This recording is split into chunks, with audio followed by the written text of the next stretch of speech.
Hello friends, કેમ છો મિત્રો?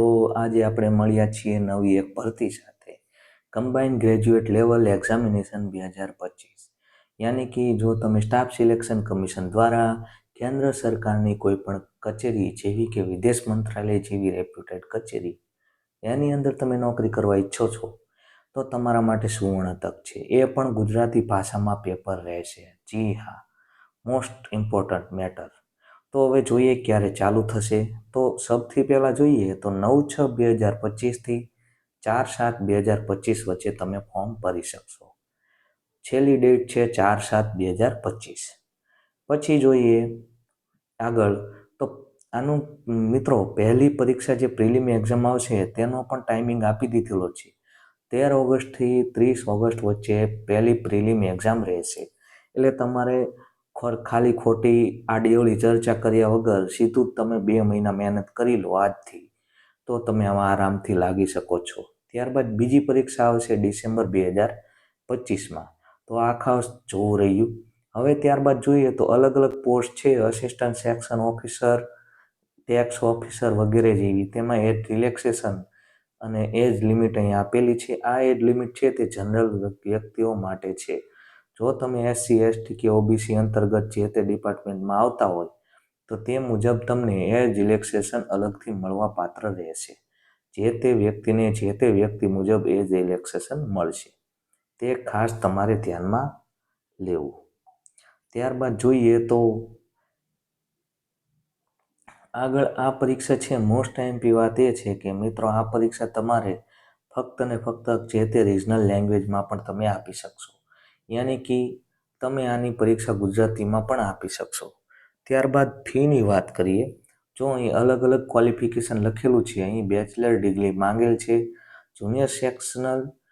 જુનિયર સ્ટેટિસ્ટિક ઓફિસરમાં 60% માર્ક તમારા મેથ્સની અંદર 12મા ધોરણમાં હોવા જોઈએ.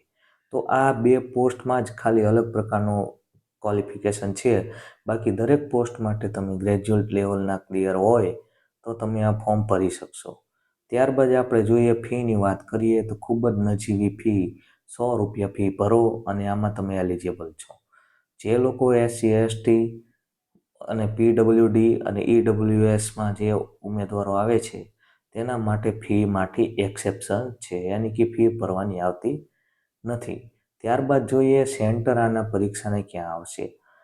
આપણે ગુજરાતના લોકો છે એટલે તેમને વેસ્ટર્ન રિજિયનમાં ભરવાનું હોય ફોર્મ. તો વેસ્ટર્ન રિજિયનમાં તમે પણજી, અમદાવાદ, ગાંધીનગર, મહેસાણા, રાજકોટ, સુરત અને વડોદરા આ જગ્યાએ તમે ફોર્મ ભરી શકશો. એટલે કે તમે ગુજરાતમાં પણ આની પરીક્ષા આપી શકશો.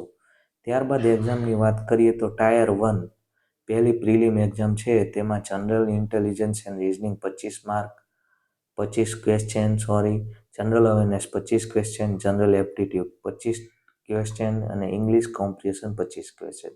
ટોટલ પેપર રહેશે 200 માર્કનું, ક્વેશ્ચન રહેશે 100. એટલે કે એક પ્રશ્નના 2 માર્ક. તે તમે ક્લિયર કરી લેશો ત્યારે તમારે ટાયર 2ની એક્ઝામ આપવાની રહેશે. તેમાં 3 સેક્શન આવશે, સેક્શન A, સેક્શન B અને સેક્શન C. આ 3 એક્ઝામમાં સેક્શન Aમાં મેથ્સ આવશે અને રિઝનિંગ બંનેના 30 ક્વેશ્ચન રહેશે. ત્યારબાદ જોઈએ સેક્શન 2, એમાં ઇંગ્લિશ લેંગ્વેજ એન્ડ કમ્પ્રિહેન્શન આવશે અને GK ઇંગ્લિશના 45માં ક્વેશ્ચન રહેશે અને 25 ક્વેશ્ચન રહેશે general awareness. Computer knowledge test તેના 20 ક્વેશ્ચન રહેશે, જેનો 15 મિનિટનો ટાઈમ મળશે તમને. તો ડેટા એન્ટ્રીનો પણ ટાસ્ક આપવામાં તમને આવશે. ટૂંકમાં જોઈએ તો સિલેબસ ખૂબ જ સરળ દેખાઈ રહ્યો છે. તો આનું ફોર્મ તમારા લોકોએ ભરવું જ જોઈએ.